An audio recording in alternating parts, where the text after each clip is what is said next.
Iran और Israel के बीच तनातनी थमने का नाम नहीं ले रही है। ईरान के हमले के बाद लग रहा था कि इजराइल खामोश है, लेकिन अब इजराइल ने अपना बदला लेना शुरू कर दिया है।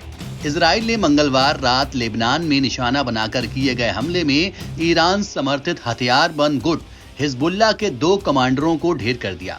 मारे जाने वालों में हिजबुल्लाह का शीर्ष कमांडर इस्माइल यूसुफ बाज भी शामिल है, जिसने इजराइल के खिलाफ मिसाइल हमलों की योजना बनाई थी। इजरायली रक्षा बल यानी कि आईडीएफ ने यह जानकारी दी है। आईडीएफ ने दावा किया है कि उसके एक विमान ने मंगलवार को इजराइल की सीमा से 7 किलोमीटर दूर लेबनान के एन एबेल इलाके में हमला कर इस्माइल यूसुफ को मार गिराया। आईडीएफ प्रवक्ता ने कहा, इस्माइल लेबनान के भीतर से इजराइल के ऊपर रॉकेट और एंटी टैंक मिसाइल हमले की योजना बनाने में शामिल था। युद्ध के दौरान उसने इजराइल के खिलाफ कई आतंकी हमलों की योजना बनाई।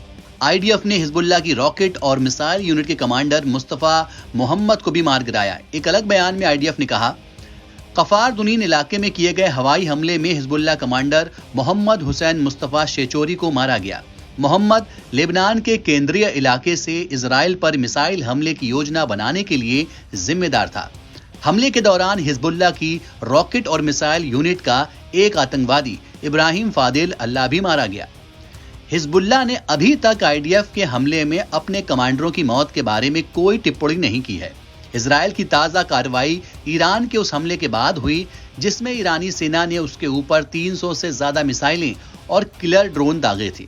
इजराइल इसके पहले भी लेबनान में हिजबुल्लाह के कई कमांडरों को निशाना बना चुका है।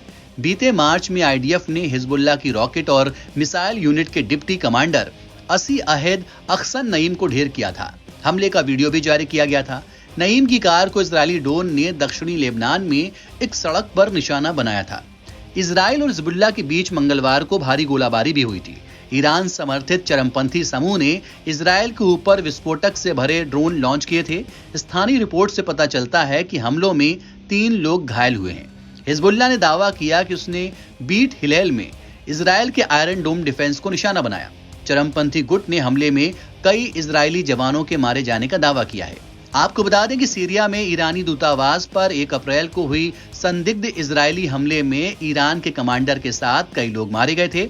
इसके जवाब में 13 अप्रैल की रात ईरान ने इजराइल पर करीब 300 ड्रोन और मिसाइलों से हमला किया था, जिसमें इजराइल को बड़ा नुकसान तो नहीं हुआ, लेकिन इसने क्षेत्र में फुल फ्लैश जंग की संभावना बढ़ा दी, क्योंकि इजरायली राष्ट्रपति बेंजामिन नेतन्याहू ने साफ कर दिया था कि वो हमले का जवाब जरूर देंगे। इसी खतरे को देखते हुए ईरान ने भी देश में अपने एयर डिफेंस सिस्टम को अलर्ट पर रखा है। एनबीटी ऑनलाइन की रिपोर्ट।